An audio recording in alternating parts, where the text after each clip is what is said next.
Good afternoon, dear students. Now, this time we are going to discuss membrane filter technique for detection of coliforms and detection of fecal streptococci in water. In short, we call it MFT. So, we are going to discuss here MFT for coliforms and MFT for fecal streptococci. See, the basic assembly that is used is same, the filter membrane used is the same, the procedure is the same. But for detection and isolation of fecal streptococci, we use a different medium in the petri dish. And for detection and isolation of coliforms, we use a different media, and for detection and isolation of fecal streptococci, we use a different medium in the plate. The rest of the procedure, the experimental work is same. Okay, now let us discuss about membrane filter technique. Goetz and Sunishi in the year 1951 described a method named as membrane filter technique for the enumeration of coliform bacteria in water. Okay, so Goetz and Sunishi in the year 1951 described a method called as membrane filter technique for enumeration, we can count also, enumeration of coliform bacteria in water. This method has been designated as the standard method for examination of water as well as sewage. Now, what is the membrane filter unit? The membrane filtration unit consists of filter membrane, which is made up of cellulose acetate. It consists of a filter membrane which is made up of cellulose acetate having a pore size of 0.45 micrometer. Okay, the unit consists of absorbent pads which can be saturated with the selective media. It consists of forceps to pick up the membrane and culture disc. Okay, so the membrane filter unit consists of filter membranes made up of cellulose acetate having a pore size of 0.45 micrometer, absorbent pads, forceps, culture disc. Okay, now this is the membrane filter unit. The first one, that is the A1, is unassembled membrane filter unit, and the B1 is the assembled unit. So you can see a funnel which may be of stainless steel or porcelain or glass. At the base of the funnel, okay, there is a locking ring. Then there is a porous carbon disc. Okay, see, this is a porous carbon disc over which we place the membrane filter. This is a membrane filter. The filter membrane is sterilized first by autoclaving, and after actually the whole assembly itself is sterilized. So you have to pack the funnel separately, pack the flask separately, sterilize it, and place the filter membranes in a petri dish and sterilize them. Right? So once the sterilization is over, carefully with the help of sterile forceps, we place this is the membrane which is placed carefully on the surface of the porous carbon disc, and then we fasten the funnel. We tighten the funnel, and then the funnel is inserted into the filtration flask. The filtration flask is having a side arm. You can see here, this is the side arm of the filtration tube. From here it is connected to vacuum pump which is electrically operated, so that the water filtration occurs very fast. So this is unassembled and assembled view of membrane filter unit. This membrane unit is made up of glass or stainless steel or porcelain. The assembly is wrapped in heavy wrapping paper for sterilization as well as for storage until use. We have to also sterilize the filter membranes. Okay, now sterilization is done by autoclaving at 15 pounds pressure for 15 minutes, or it can be sterilized by UV radiations also. The common laboratory filtration unit consists of a funnel, as I showed you now, which fastens to the receptacle containing a porous plate. The porous plate is there to support the membrane filter. The filter flask, when you completely tighten the whole assembly, it gets fitted into the mouth of the filtration flask. The filter flask has a side arm. With the help of the side arm, it is connected to a electrically operated vacuum pump, so that filtration occurs very fast. The water sample is poured into the filtration unit and it is allowed to pass through the filter membrane. The amount of water sample that is filtered depends upon the degree of pollution. More polluted the water, we have to take less sample, dilute it and then filter it. Highly polluted water is subjected to dilution first and then it is filtered. Okay. So if the water is very, you can say polluted, you to take very small amount of water sample like 1 ml or something, dilute it and then filter it. Okay. So if you are using purified tap water, how much water should be tested? 250 to 500 ml of water should be tested. If the water is from well, spring or lakes, 10 to 100 ml of water is to be tested, filtered and then tested. If it is river water, 1 to 10 ml water, 1 and 10 ml, dilute it and then filter it and then use the diluted.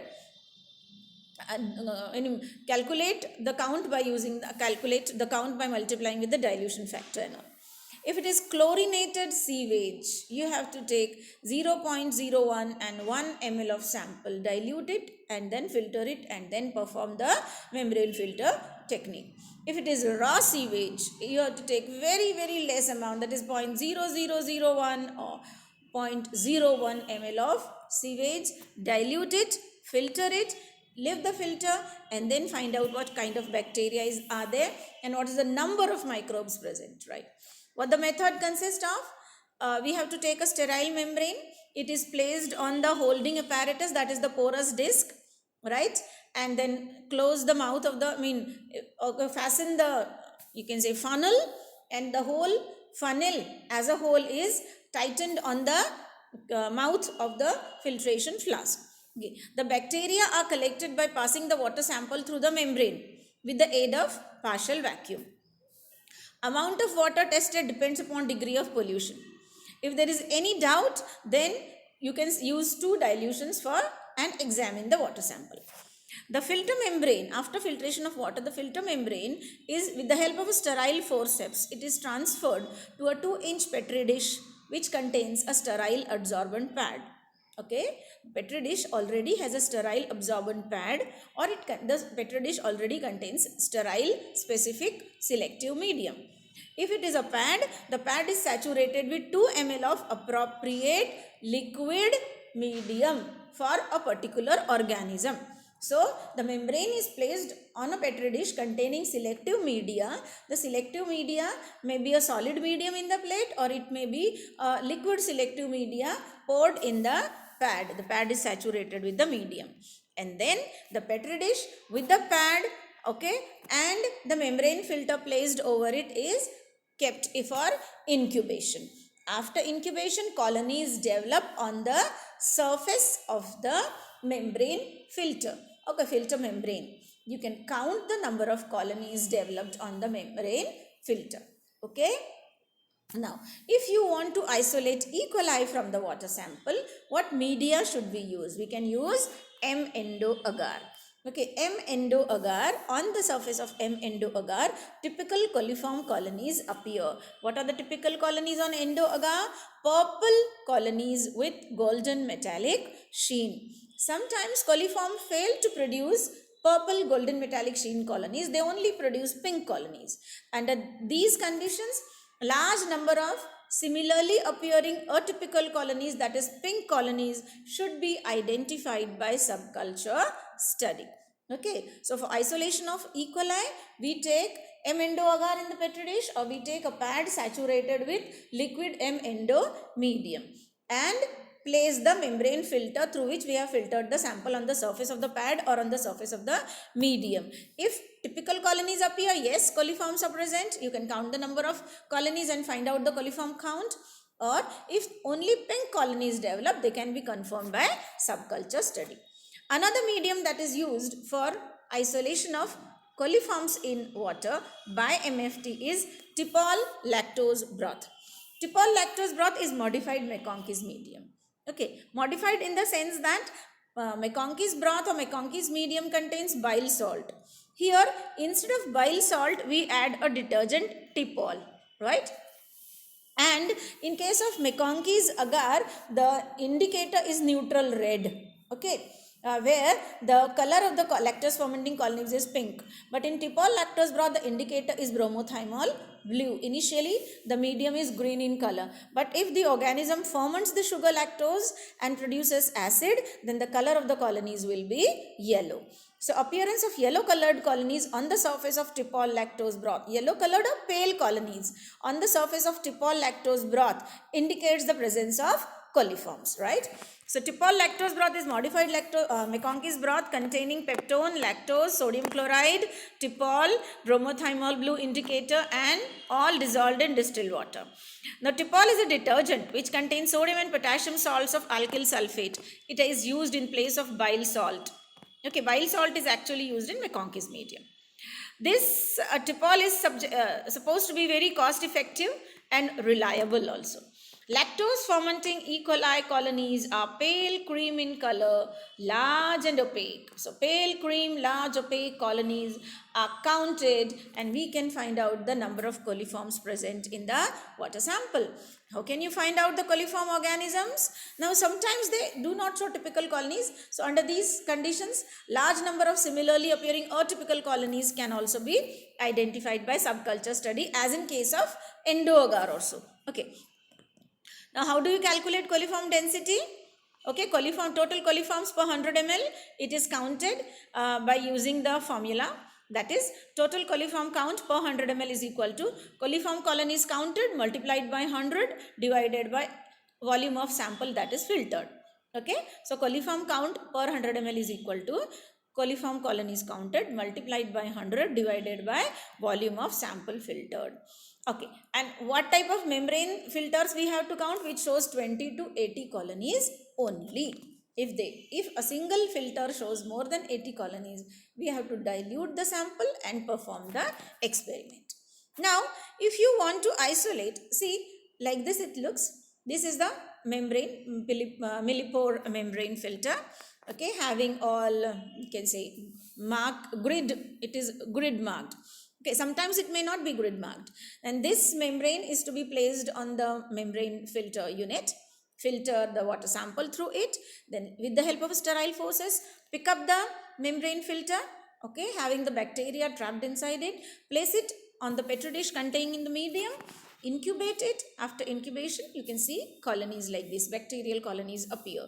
Like you can see this colored, purple colored colonies on endo-agar or EMB agar. Count the number of colonies. Okay, 20 to 80 colonies are there. If there are 20 to 80 colonies, then with the help of the formula, you can calculate the coliform density. Now, if you want to isolate fecal streptococci, then you cannot use Tipol lactose broth or you cannot use endo-agar. Okay, so the medium is different only. The whole procedure is same, the medium is different. So in the petri dish now, if you want to isolate fecal streptococci, in the petri dish what we will take? The pad is saturated with glucose azide broth, Slanez and Bartlett's medium. What do we do? Slanez and Bartlett's medium, glucose azide broth. Okay, the glucose azide broth contains tryptone, yeast extract, glucose, potassium dihydrogen phosphate, sodium azide, agar-agar, distilled water, dissolved in distilled water, everything, and the pH is adjusted to 6.8 to 7.2. After sterilization, you have to add 10 ml of 1% weight by volume solution of triphenyl tetrazolium chloride, okay, to the medium, to the azide dextrose broth. If you are taking a pad in the petri dish and you are going to pour the medium on the pad, then you have to use liquid medium. Okay, otherwise you can use solid medium which contains agar-agar. Then there is no need of pad. Directly pour the agar into the plate, allow it to solidify, and place the membrane filter on the surface of the agar. Right, but once your glucose azide dextrose broth is ready, after sterilization you have to add 10 ml of 1% weight by volume solution of triphenyl tetrazolium chloride. Then inoculate the whole plate is incubated at 37 degrees Celsius for 4 hours to trigger the you can say growth of the organism, and then the plates are incubated at 45 degrees Celsius for 44 hours. All colonies that are red or maroon colonies, okay, all the colonies that are red or maroon in color are counted as colonies of fecal streptococci, okay. So fecal streptococci produces red or maroon colored colonies on the surface of Slanez and Bartlett's medium. The dark maroon color of the colonies is because of the reduction of triphenyl tetrazolium chloride. This dye is reduced by the organisms.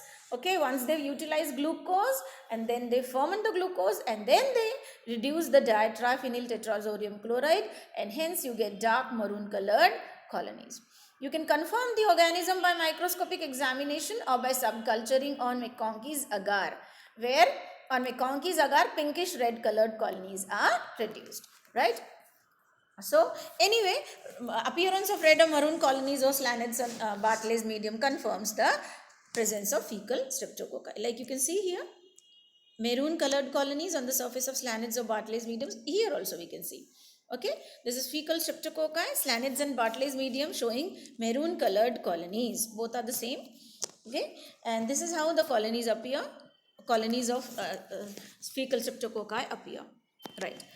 An alternative to Slanets and Bartlett's medium for isolation of fecal streptococci, we can also use tyrosine sorbitol thallus acetate agar. We can use tyrosine sorbitol thallus acetate agar, which also contains peptone yeast extract, but it contains sorbitol, which is a sugar alcohol. It doesn't contain glucose. It contains sorbitol, amino acid tyrosine. Okay, right. And after sterilization, what you have to add? 10 ml of 1% weight by volume solution of, again, 235 triphenyl tetrazolium chloride. Okay, and then we have to add 1 gram of thallus acetate to the medium. Now pour the medium in petri dish in the form of a thin layer. Once the medium is solidified, the same medium with extra 4 gram of tyrosine, you have to add extra 4 gram tyrosine into the medium, and then you pour another layer on the first layer of the medium. Okay, and after incubation, the organism produces dark maroon colored colonies surrounded by a clear zone, right? Fecal streptococci present, if they are present in water on the membrane, then they will produce dark maroon colored colonies surrounded by clear zone.